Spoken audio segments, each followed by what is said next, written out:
terus ya itu teleponnya krusial gitu terus lagi Tata kamu mau bunuh saya gitu. Ini kembali lagi semuanya ke PB Perbasinya.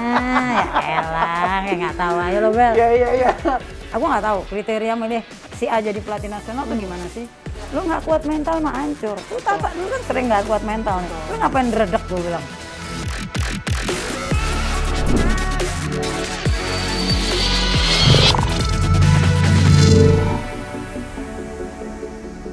Halo semuanya, ketemu lagi di episode pertama dari Court Diva.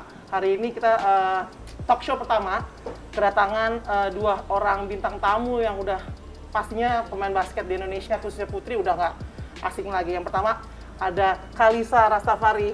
Hai Kalisa. Halo. Apa kabar Kalisa? Alhamdulillah. Sehat ya Kalisa ya? Alhamdulillah. Terus satu lagi ada salah satu active players yang mungkin saat ini lagi di pandemi dan akhirnya harus off dulu juga sementara. Kita ada Regita Pramesti. Halo Tata. Apa kabar Tata? Sehat ya? Oke, thank you banget nih buat Kalisa sama Tata udah datang di talk show kita yang pertama ini. Nah, hari ini yang kita mau bahas udah pasti tentunya tentang basket, khususnya basket putri. Nah, Kalisa ini seorang legend, seorang pemain yang udah warawiri di dunia perbasketan dan kita tahu Kalisa ini udah banyak banget menghasilkan pemain-pemain putri khususnya yang udah banyak berkecimpung di tim nasional juga. Nah sekarang yang kita mau ngobrol nih Kalisa, ini yang seru banget sih sebenarnya karena ada dua pemain dari dua zaman yang berbeda dan kalau saya sendiri saya ada di tengah-tengah. Jadi Kalisa, kalau basket putri Indonesia itu kalau zamannya Kalisa tuh Kalisa ngelihatnya seperti apa? Maksudnya dari segi pemain kah, fasilitas. Jadi secara keseluruhan tuh basket putri di mata Kalisa zaman Kalisa seperti gimana? Seperti apa Kak? Ini ya ceritanya tuh bisa panjang nih. Gak apa-apa Kak, gak apa-apa. Karena zaman dulu itu kalau kita bicara mengenai benda, Ya. itu dia benda yang padat, keras, mantep gitu loh. Tapi kecil, masih kuno lah istilahnya. Jadi jadul. Seperti postur tubuh, mana ada badan yang setinggi-tinggi anak sekarang. Oh iya gitu benar. kan. Ya. Terus fasilitas juga masih minim dulu. Ya. Tapi karena keminimannya itu, anak-anak berjuang kerasnya tuh lebih Benar banget. hebat. Sehingga terlihat di pertandingannya.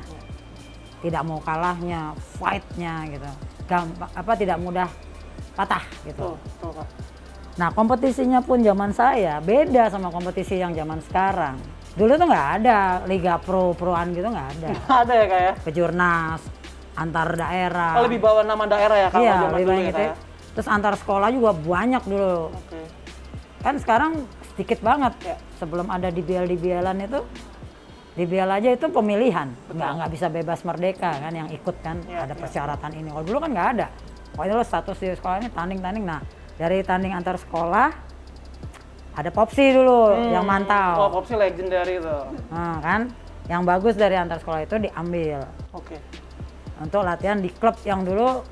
Saya kan di klub Indonesia Muda, jadi biasanya pelatih-pelatih dulu munculnya dari situ kan. Ya. Yang bagus di sekolah pasti Indonesia Muda, ya gitu kan, udah masuk sana.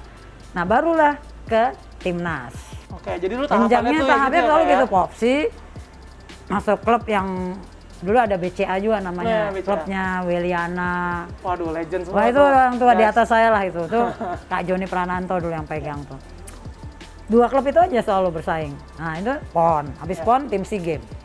Dan itu saingannya Persaingan luar biasa ya kali. setengah mati tuh. Lo nggak jago mah nggak bisa kepilih. Kalau dari ininya Kak, dari latihannya, apakah zaman waktu Kalisa itu latihannya memang karena tadi Kalisa sempat bilang fasilitasnya terbatas.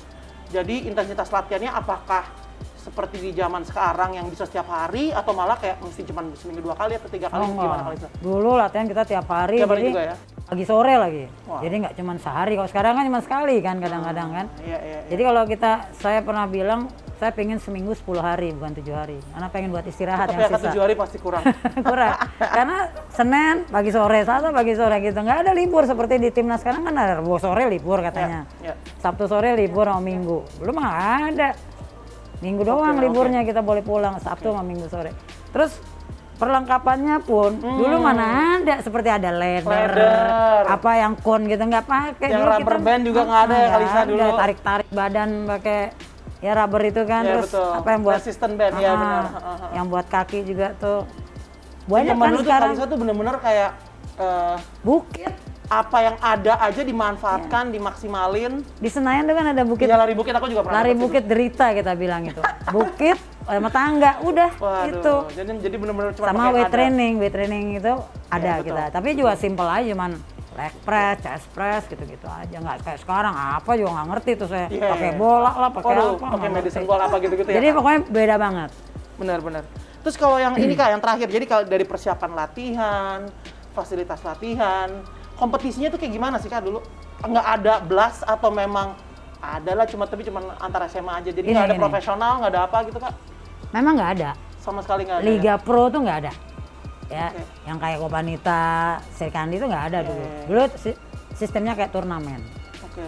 Jadi kayak turnamen apa Coca-Cola, Super Semar, yang gitu-gitulah Super Semar pemerintah ya, punya lah gitu loh. Oke, oke. Nanti dari itu pemain terbaiknya bisa jadi dapat beasiswa sampai Wow. lulus kuliah. Ada gitu. Saya Itu tuh dari pemerintah Kak? dari pemerintah. Maksudnya Jadi dari si yang mengadakan ya? yang mengadakan biasanya mengadakan tuh kan close up Ya. dulu gitu, perusahaan-perusahaan gitulah. Oke. Penuh itu. Ya. Nah, terus kompetisinya lebih banyak di Antar kayak sekolah. kejurnas, Oh, kejurnas, antar sekolah daerah. sama daerah. Ya. Nah, untuk timnasnya dulu beda sama sekarang. Dulu timnasnya lebih tuh, Kak? sering keluar. Nah, ini menarik nih. Zaman Ini menarik. saya Popsi aja ada Popsi ASEAN, Popsi Asia ada itu. Itu pertandingannya apa tryout-nya Kalisa? Pertandingan. Pertandingannya keluar? Dan kita ikut. Kita selalu ikut gitu. Terus yang terakhir apa? Kita pelatih asing tuh banyak banget yang didatengin. Saya tuh ngerasain 8 pelatih asing loh ngelatih saya. itu Saya menarik dari banget, SMP, guys. Ya. saya 8. Saya punya pelatih asing mulai dari Ceko, Yugo itu. Wow, itu European basketball Iya. lah gitu ya Kalisa. Eropa kan. Terus baru mulai Cina, Korea, Inggris pernah. Mr. Richard dulu. Terus Amerika pernah. Wow. Pokoknya mereka nginepnya di Fairbank. Makanya kasihan mah kan Fairbank jelek tuh ya. Coba sekarang coba dikasihnya di mana? Iya. Wah, hotel bintang 5, apa apartemen. Wah, dulu mah pelatih-pelatih dulu juga sederhana. Jadi kayaknya tuh kalau zamannya Kalisa nih ya, kayak dengan segala keterbatasan yang ada di dunia basket itu bukan menjadi suatu alasan ya Kak. Bahkan prestasi di zamannya Kalisa itu malah lebih bagus sih. Jadi dibanding zaman aku ya, kalau aku kan tengah nih, Kalisa senior, Tata junior. Zaman aku tuh kayak emang nggak sebagus dari zamannya Kalisa gitu. Padahal itu fasilitasnya sama kompetisinya terbatas. Menarik banget. Nah, sekarang kita bandingin kalau untuk Regita. Kalau Tata sendiri bermain di Liga Bola Basket Putri saat ini. Terakhir ada Serikandi Cup. Coba boleh cerita sedikit tentang liga terakhirnya? Kalau liga terakhir ya kayak liga terakhir kan 2020 kemarin, jadi pertengahan season lah itu tuh berhenti liganya, belum bisa dilanjutkan karena yang COVID ini. Jadi kemarin tuh udah seri kedua terakhir di Jakarta. Terus pas mau seri kedua itu ada pengumuman nggak bisa lanjut segala macem. Akhirnya ya udah, akhirnya dari panitia sekiannya bilang belum bisa dipostpone dulu sampai nggak tahu. Itu untuk liganya. Oke, jadi saat ini Tata statusnya masih terdaftar di klub Statusnya free agent. Free agent. Free agent. Udah bubar klubnya. Soalnya aku dari Oke. dari klubnya saya yang sebelumnya, Merpati Bali itu memang sudah ya bisa dibilang tidak beroperasi gitu, sementara gitu. Quit gitu ya. Anda sudah bilang oke silakan kalau misalnya mau di luar silakan. Jadi bilang free agent dan saya Oke. gitu sih. Kalau kamu sendiri dari prestasi basketnya, kamu udah pernah bermain di mungkin tim nasional apa gitu? Boleh di-share sedikit? Kalau timnas itu pertama kali kan track street Ya. yang World Cup di Jakarta, abis itu baru sama Kalisa ke Kona tuh berarti sama Kalisa, ngerasain nanti sama Kalisa tuh boleh di-share pengalaman. bentar tuh, Itu ceritanya untuk apa aja? pelatihannya. Itu terus ya paling FIBA U16 terus habis itu track terus sama si James. Ya jadi paling FIBA, si James sama banyak kan track. Kamu udah banyak juga untuk bawa nama Indonesia berarti ya? Nah, sekarang pertanyaan Kak Bella nih. Kalau menurut kamu, dengan segala macam tim yang kamu udah berkompetisi itu, latihannya kayak gimana yang kamu suka banget? Jadi memberikan manfaat buat kamu sebagai pemain ya? Ini bukan karena Kalisa di sini ya, Ya, ya. bukan, tapi karena dari Sama, semua ya? Kak, dari Ya. semua Ya. pertama kali yang ya dari track street terus si James sama Kalisa terus track lagi kemarin terakhir Ya. paling berasa sama Kalisa itu Kenapa? itu bener-bener yang namanya latihan basket ya, latihan basket kayak Kalisa bilang Senin sampai Minggu liburnya cuma Minggu doang, terus pagi sore itu di lapangan bisa 3-4 jam. Kamu nggak bawa selimut aja sama kasur? itu kita nyampe lapangan kan mulai tuh jam 7 kayaknya, tapi jam 6 udah pakai sepatu. Lagi TC udah, ya? Iya, habis itu bisa sampai jam 10 karena tambahan nembak dulu, terus baru balik ke hotel lagi itu jam 12 tuh sore lanjut kayak gitu. Jadi itu bener-bener yang otak kita basket. Sekolahnya kapan? Nah, kalau SMA saya itu SMA saya basket fokusnya, tapi pas kuliah udah tuh saya baru belajar gitu. Fokus di basket. Tapi fokus basket sama kuliah, karena kuliah nggak bisa kayak SMA, tapi kalau SMA jujur saya ya gitu lah. Oke, jadi fokus di basket. Tapi fokus di basket. kalau misalnya latihan yang paling experience yang paling dapat sama Kalisa. Dari segi latihannya, basketnya, teknisnya, mentalnya juga. Itu yang Kenapa mentalnya diapain sama Kalisa maksudnya? saya. Gimana boleh share dikit biar teman-teman yang nonton tuh tahu kalau latihan yang bener tuh gimana sih? Kena mentalnya juga. Kalau misalnya mungkin kalau contoh deh Kak, layup gitu ya, karena itu kan nggak ada yang jaga, misalnya lagi layup open layup ya. Kalisa tuh sering kasih drill misalnya harus 4 masuk berturut-turut, harus 4 masuk berturut-turut. Yes. Itu kalau satu nggak masuk katain itu dikatain dalam arti jadi ngerasa ini bola tuh precious banget itu Kak, ini kalau misalnya Tani gimana kalau nggak masuk, jadi mindset itu yang kita bawa sampai akhirnya ke pertandingan beneran, padahal itu cuma latihan. Terus ya pernah kayak saya dipanggil, tahu gimana sih masa latihan aja nggak bisa gitu, jadi omongan itu tuh justru yang ya buat mental gitu sih Kak. Bagus Kak berarti. Ada pemain yang kalau diteriakin sama pelatihnya, padahal pelatih itu di lapangan nggak mungkin bisik ya kali ya. Jadi kalau ada pelatih untuk ngomong dengan suara kencang, menurut gue itu suatu hal yang biasa kali kan membakar mental. Pernah nggak kamu sakit hati dimarahin sama pelatih apa gitu? Maksudnya kayak kamu masukin ke hati terus akhirnya cerita ke orang tua gitu, pernah nggak kayak gitu? Kalau sampai sakit hati yang gimana banget nggak, cuman kayak yang pernah nih lagi tanding itu kayak penonton ada banyak, terus juga saya buat satu turnover, terus ya itu turnovernya krusial gitu, terus kayak gini, Tata, kamu mau maksudnya kamu mau bunuh saya gitu. Itu terus saya kayak yang itu abis itu dari quarter itu saya nggak dimain lagi. Jadi quarter 2 saya quarter 3-4 saya duduk manis, tapi itu akhirnya yang nggak sakit hati sih biasa aja gitu emang. Kaget nggak di belakang kamu mau bunuh saya gitu? Oh tidak apa sih, kaget ya lah, terus tapi kayak waktu duduk terus duduk terus mikir ya emang itu salahnya. Berarti itu memang suatu hal yang harusnya kamu udah ngelakuin di level kamu mungkin ya. Jadi pelatih kamu tuh ngedown. Ngerti. Betul banget itu. Terus gimana kalau misalnya lagi nggak kompetisi kayak gini, terus jadi kamu kegiatan sehari-hari ngapain dong? Maksudnya tetap ada latihannya atau kamu lepas sama sekali? Kalau misalkan sekarang masih ada PON, harusnya PON-nya 2020 kemarin Oktober. Diundur ya? Diundur, katanya sih nanti 2021 tapi nggak tahu bulan apa. Jadi latihannya masih kasih program. Jadi masih latihan swadaya sendiri di rumah, jaga kondisi. Belum ada latihan yang untuk satu tim lagi, belum ada? Belum ada. Oke. Nah sekarang balik lagi nih ke Kalisa. Tuh Kak, udah denger dari sisi angkatannya Regita, kayak anak sekarang kompetisinya banyak banget.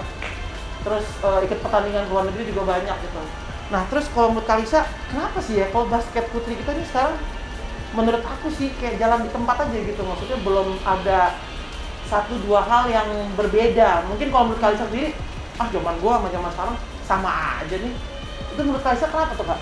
Ini kembali lagi semuanya ke PB Perbasinya. Ya nggak tahu aja lo, Bel. Iya. Oke, Kalisa. Dulu kan namanya PB Perbasi. Zaman saya main basket PB Perbasi, sampai saya jadi pengurus di Perbasi juga PB Perbasi. Setelah itu baru PP kan. Iya. Nah, transisi dari mulai zamannya dulu Menteri Transmigrasi Pak siapa tuh? Dia ketua Perbasinya tuh. Sugiharto, Pak.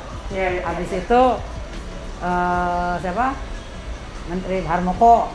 Sutioso, Erik, Tomfi gitu kan. Nah, habis dari situ ke sana, gue udah tutup mata. Karena dulu itu memang PB Perbasi punya harga diri. Punya apa? Orang sungkan lah sama dia. Dia membiayai semuanya. Jadi nggak ada seseorang kayak seorang sekarang kan siapa yang punya duit? Erick Thohir atau Christopher atau siapa lah yang gila-gila basket tuh. Dulu Perbasi bener. Jadi Perbasi bisa menentukan bahwa lo boleh ikut SEA Games apa tidak. Tahun 1985 kita lagi kuat-kuatnya timnas putrinya. Itu sampai manajernya sampai nangis tuh Joni Prananto. PB Perbasi menggagalkan berangkat ikut SEA Games. Karena apa Kak alasannya? I don't know. Itu udah di atas kita tuh nggak pernah tahu deh. Jadi zaman kayak model Pak Harto kan. Pak Harto itu kan iya. apa ya, kita nggak tahu lah, pokoknya itu urusan Pokoknya orang tiba-tiba ada petinggi. A, Kita B. kan cuma pemain Iya, aja, iya, nangis iya. kan gitu. Nah tapi kita tetap diberangkatin sama manajernya hanya untuk nonton. Bayangin sakit hati nggak nonton? Udah latihan capek-capek ya kan? Iya cuma nonton tim negara Filipina main sama ini, sampai mereka nanya, why Indonesia not played in this SEA Games, dia bilang gitu. Udah faktor apa deh di Perbasi kita ada masalah. Jadi mungkin masalah donatur kali ya, gua nggak tahu. Nah setelah kesini tuh udah ujung-ujungnya duit. Dulu nggak pernah ada masalah duit.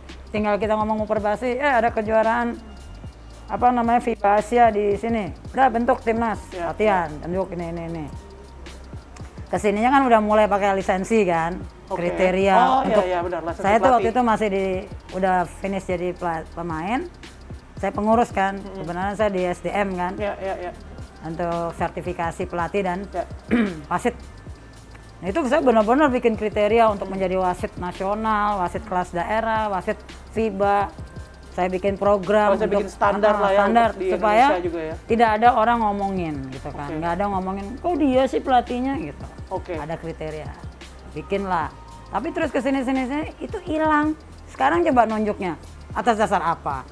Nah, aku bukan jelekin Perbasi yang sekarang, tapi aku nggak tahu, aku nggak bilang dia salah atau benar. Pokoknya aku nggak tahu kriteria milih si A jadi pelatih nasional tuh gimana sih? Terus cara pemilihan pemainnya gimana sih? Kan kita semua harus ada standar. Betul. Wasit yang niup di final tuh siapa? Berdasarkan report dia ini. Itu dulu kita semua tertulis. Itu tuh benar-benar ngebantu kualitas dari basketnya sendiri ya, sama kekuatan daripada si ketua koordinator wasit saat itu, dia tidak akan dihujat bahwa lu karena teman dia ini nggak ada. Like dislike. Sekarang udah like and dislike ada. Tanda kutip ya, gue nggak jelekin ya, tapi karena gue nggak ada di dalam jadi gue nggak bisa ngomong banyak. Cuman saya kecewanya dulu saya tuh begitu mudah ikut mana-mana karena tidak ada urusan masalah uang si A si B si C. Titipan pemain titipan. Gue manajer tapi anak gue yang ini harus main masuk ya. Itu repot. Kepentingan pribadi itu kali saya. Nah itu karena itu mungkin agak menggoyangkan prestasi.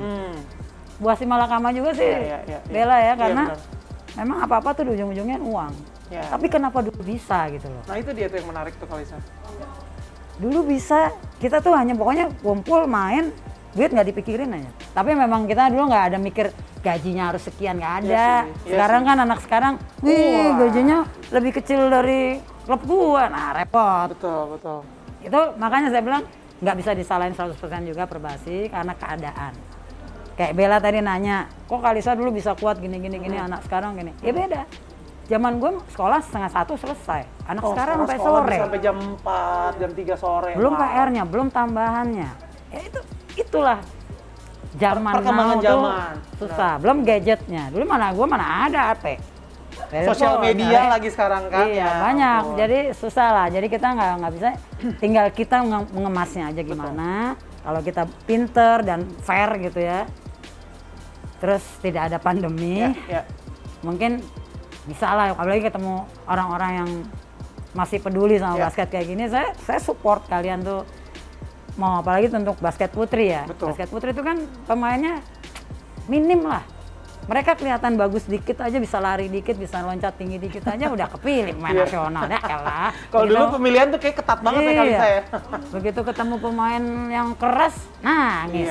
Kayak gitulah istinya. Jadi memang dari sini kita melihat perbedaannya memang karena zaman juga. Sama kemajuan teknologi juga itu menentukan mereka harus adjust gitu ya kali saya. Mereka tuh dengan mudah kok dapat apa aja. Dia buka YouTube aja. Buka YouTube, iya benar. Layup gimana sih? Cara layup buka. Nggak perlu pelatih.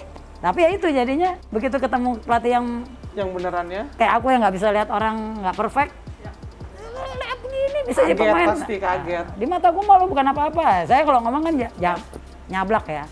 Tapi itu tergantung anaknya, lo kuat nggak? Nah pas nih Kalisa, jadi aku ada pertanyaan berikut, kayak gimana caranya untuk tetap memotivasi pemain-pemain muda kita yang khususnya putri, karena kita tahu kan di kompetisinya aja juga masih nggak jelas nih. Cara memotivasi mereka di saat latihan sekarang gimana nih Kalisa? Kalau saya nih ya, saya kan kemana nih gitu?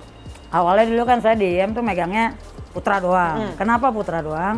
Karena saya keras. Saya takut kalau putri itu nangis. Saya hanya berani ngelatih putri kalau di timnas kayak Tata. Ini saya maki-maki apa nggak mungkin nangis. Nangis mau pulang deh. Ya gitu kan prinsip saya. Tapi kalau nih anak-anak yang amatiran, yang di klub gitu, saya yang laki, karena dia harus kuat. Kalau lo nangis, lo bencong, lo pakai rok. Saya bilang gitu. Nah, terus pas saya lihat putrinya hancur gini, dicoba. Lu benar berani sama gue? Bilang gitu, berani nih putri dilatih gue. Kumpulin dulu orang tua, kayak gitu. Oke. Saya ngomong sama orang tuanya dulu, karena kan zaman... Tunggu Kak, mau nanya dulu, kenapa Kak Lisa ngumpulin orang tuanya dulu? Padahal kan yang dilatih anaknya. Zaman now, orang tua itu masuk ke ranah kita. Betul. Karena ada yang punya ambisi, anaknya harus jadi pemain. Ada yang jagain, protek banget anaknya nggak boleh disakiti. Lah mau ngapain lo main basket kalau nggak mau disakiti? Ini olahraga justru ya, Kak Lisa, justru malah bagus kan? Jadi karena ada kasus di semua klub lah, nggak cuma di IM aja ya, di klub lain juga pada cerita pelatih tuh waktu diskusi pasti orang tua nyetir pelatihnya. Ya udah sebagai pelatih lo punya pendirian dong, punya prinsip. Kalau lo mau jadi pelatih bagus harus berprinsip. Walaupun akan banyak ada suara-suara ya, walaupun nanti orang tua itu berkerumun memutuskan ganti si A. Nah, jangan takut diganti. Ya udah. Yang rugi lo juga, pokoknya kan kita mendidik mereka. Iya dong. Jadi saya punya prinsip bahwa saya mendidik mereka bukan hanya basket. Betul Kak. Mentalnya, akhlaknya, ya, karakternya. Sehingga nanti kalaupun dia tidak jadi pemain nasional, dia yang penting bisa main basket dan punya jiwa yang bersosialisasi. Itu bisa dipakai untuk kehidupan di luar basket kan Kak? Nih alhamdulillah nih Bel ya, anak buah gue yang cowok-cowok yang selama bertahun-tahun gue latih, sekarang udah pada jadi pilot, dokter, bangga lah, bisnismen. Saya nggak ngeliat ada yang laporan kok saya jadi satpam gitu atau jadi apa. Kan gue selalu ngomong, gue mau jadi tukang becak kalau begini. Saya pernah gitu. Tapi mereka sekarang sukses, alhamdulillah. Ya. Dan basketnya pun waktu itu di tim saya dia tim inti gitu, bukan tim ecek-ecek yang jarang latihan. Nah karena itu saya bilang begitu saya mau pindah ke putri, saya bilang karena ini sistemnya orang tua ikut campur melulu. Bukan sebenarnya nggak salah ya orang tua ikut campur, karena setiap klub tuh sekarang harus ada, setiap kawan harus ada manajernya. Klub tuh nggak mampu membiayai yang melebihi dari kapasitasnya si klub. Berarti orang tua ini ada sedikit andil dalam tambahan biaya ya, dia nambahin uang transport pelatih, dia nambahin uang minum anak-anak atau makanan kecil atau kalau lagi latih tanding gitu kan. Jadi ya kita memahami dia merasa harus ada andil, tapi bukan itu. Buat saya dia harus tahu porsinya dia juga sebagai orang tua gitu loh. Lo hanya non teknis, lo nggak boleh masuk ke masalah tenis. Betul. Tenis itu urusan pelatih. Yang kedua, anak-anak lu saya bilang di lapangan adalah anak gua. Apapun yang terjadi dengan dia mau muntah, dia mau jatuh, tanggung jawab gua. Lo nggak boleh ikut campur. Saya selalu gitu. Dan saya kalau marah itu automatically, bukan dibuat-buat dan tidak apa. Saya mau nggak, saya selalu mulai latihan nih, saya selalu bilang, Kak Lisa hari ini nggak mau marah ya, please jangan bikin hal-hal yang bikin gue marah. Udah nih, tapi ujuk-ujuk, bang, meledak lagi. Pasti. Orang tua udah cenut-cenut gitu kan. Karena Kak Lisa mau yang terbaik. Karena saya tuh nggak bisa ngeliat anak itu sekali salah masih oke, terus-terusan. Udah ini anak nggak fokus berarti kan. Kamu fokusnya, lu pulang. Kalau lo nggak mau latihan, lu pulang. Lo di sini untuk latihan basket kan. Nah, itu saya omongin dulu sama orang tua dengan kejelekan sayanya. Saya kan pelatih basket bukan pelatih basket bagus sebenarnya ya, cuman keras aja disiplin gitu. Dan saya hanya menerapkan pengalaman saya dulu waktu dilatih sampai saya jadi pemain begini. Orang tua, yaudah deh Kak, setuju, bener ya, saya nggak mau ada musuh loh, saya bilang gitu. Oke, kita jalan. Pas jalan, dalam perjalanan bener ada kejadian kayak gitu, dia akan marah, sakit hati anaknya dibentak. Padahal itu sebenarnya salah satu dari kepedulian seorang pelatih ya kan Kak, untuk membentuk karakter. Karena menurut aku sih juga basket itu kalau kita nggak punya karakter, nggak punya mental, mau sejago apapun ya kan Kak Lisa? Sampai saya bilang kan kalau pertandingan lo nggak mungkin nggak ada penonton. Itu kan akan ditiap kali lo free throw, diteriakin kan. Lo nggak kuat mental mah hancur. Tuh Tata dulu kan sering nggak kuat mental nih. Lo ngapain redek gue bilang. Jadi ya kayak gitu-gitu. Itu strategi saya untuk ngelatih pindah ke putri dengan segala macam ketakutan saya mengenai orang tua. Tapi so far sampai detik ini orang tua itu nggak terlalu ngerti lah saya. Kalau yang tidak ngerti paling dia nggak berani datang. Jadi mereka ngomong aja. Saya sengaja nggak datang ya Kak, saya nggak kuat lihat Kak Lisa kalau marahin anak saya. Bagus, jadi lah nggak ganggu kan. Aman Pak, pokoknya anak lu pulang selamat. Pulang beda aja iya. Nah, itu satu yang saya punya kebanggaan, orang tua tuh nyamperin saya ada beberapa, nggak semuanya. Ya bagus lah ya, kalau dari 10 paling ada 2-3 yang muji kan. Kak, Kalisa ngasih apa sih di lapangan, kok anak saya jadi hebat sekarang di rumah, nyiapin sendiri, ini bangun nggak perlu dibangunin. Maksudnya, dan selalu ngomong, kata Kalisa gini, jadi saya harus gini. Wah lo, bagus kan berarti kan? lebih nurut sama Kalisa daripada sama ibunya. Kan saya udah bilang, lo di lapangan menurut mak gue, di rumah menurut mak lo, gue bilang gitu. Saya selalu gitu. Jadi nilai plusnya itu. That's good. Ya nilai negatifnya ada juga, ada yang anak yang nggak bisa kayak gituin kan. Akhirnya jadi motong, berhenti. Ngomong-ngomong. Karena di rumahnya nggak dibantu saya. Apa yang saya terapin di sini dia beda banget, dimanja lah di rumahnya dibelain terus ya Kak? Dibelain. Jadi ya udah itu kehidupan. Ada yang jelek, ada yang bagus. Saya juga gitu. Saya mungkin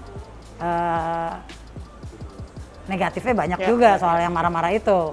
Kadang-kadang toeng gitu kan. Itu kan sebenarnya nggak boleh. Cuman itu refleks, gemes gitu. Itu kayak cuman body contact yang untuk komunikasi sih kalau menurut aku. Jadi kan itu cuman gemes aja gitu, gitu kan. Tapi kan orang tuh gitu. Nah terus kalau untuk kelompok umur nih Kak, yang putri nih Kalisa sekarang megang, mereka ngerti nggak sih kalau di Indonesia tuh ada kompetisi buat putri? Mereka nonton nggak tuh Sri Kandi Cup, tim nasional putrinya main? Kira-kira mereka pernah nggak nanya sama Kalisa, Kak emang saya latihannya mau ke arah sana atau ayo saya latihan aja gitu? Mungkin Kalisa ada gini, Phil, ngarahinnya gimana gitu? Jadi gini kan, dalam klub itu semua tujuannya ada yang beda. Ada yang pengen jadi pemain nasional, ada yang cuman ikut-ikutan, ada yang cuman disuruh orang tuanya karena daripada dia gadget atau ke mall disuruh latihan basket. Jadi macam-macam. Nah di sini kita juga harus bisa memilah mana yang kita harus mana yang harus kita santai aja. Ini mah nggak usah terlalu diperhatiin, tapi dia juga nggak boleh ngerecok di dalam latihan ini. Yang penting lu bisa main basket, lu jangan bikin malu. Gitu aja paling. Simple aja ya kan. Jadi lihat dulu nih anak prospeknya gimana gitu kali kan. Jadi saya udah pernah selalu ngumpulin. Kalisa di sini ngelatih nggak untuk menjadi pemain nasional loh ya. Kalau yang berbakat mungkin bisa. Yang nggak punya bakat, yang penting lo bisa main basket. Yang nggak punya bakat, yang penting lo olahraga. Yang penting sehat. Lo tahu main basket, jadi kalau nanti lo kerja ada pertandingan antar departemen lo lay up aja mah bisa lah. Lagi jangan malu-maluin gitu loh. Iya. Oke. Nah balik ke Tata nih. Tata kenapa tak mau jadi pemain basket? Dari awal, emang dari kecil udah cita-citanya mungkin kamu ngeliat idola kamu waktu zaman kamu masih kecil, atau emang kamu suka aja basket? Boleh cerita dikit nggak? Jadi basically dari kakek, nenek, mama, papa, om, tante, kakak, semuanya basket. Waduh, sekolahnya basket semua? Iya, basket. Jadi kalau misalnya dulu pas SMP, SD gitu masih kalian di Bali, keluarga tuh nonton rame-rame nonton saya. Terus kebetulan yang mama itu she was my first coach.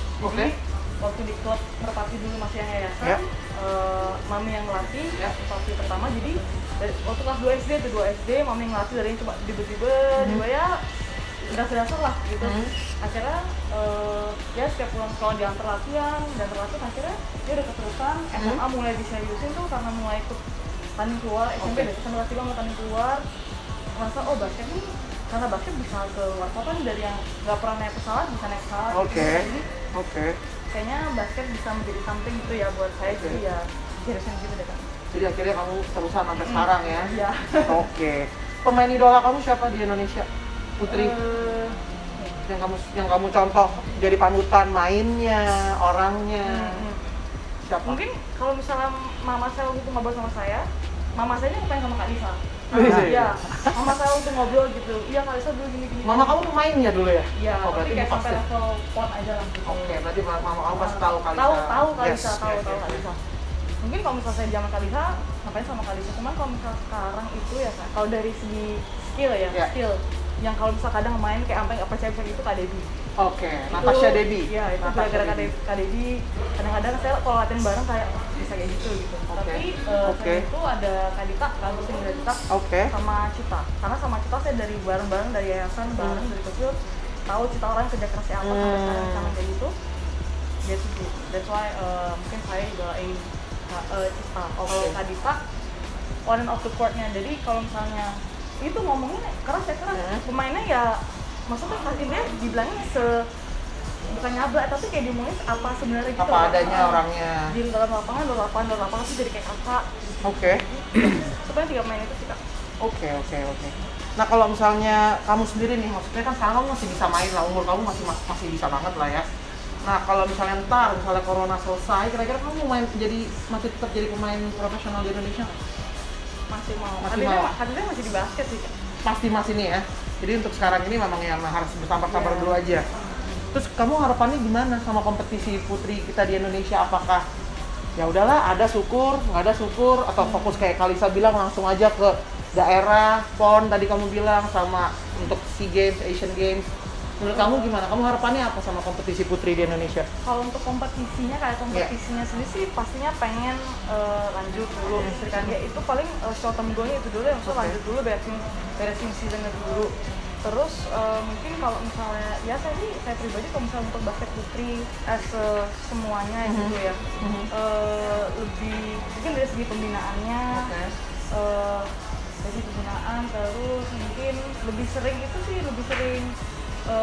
TC-nya tuh yang maksudnya jangan panggil sesekali sebentar. Oh, kamu maunya yang long term ya, jadi terjaga gitu? Iya, lebih berasa kayak gitu sih Kak.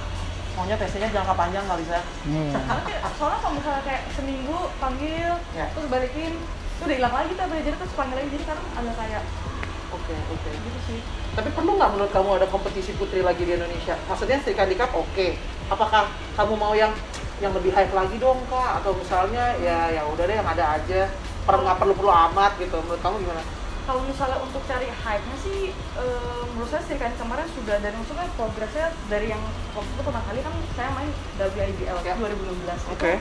Gak ada yang nonton, Kak, itu kosong kan, mainnya di Kelapa Gading di lapangan Britama Arena. Itu kosong bener. Kosong, karena setelah itu kan langsung lanjut final cowok.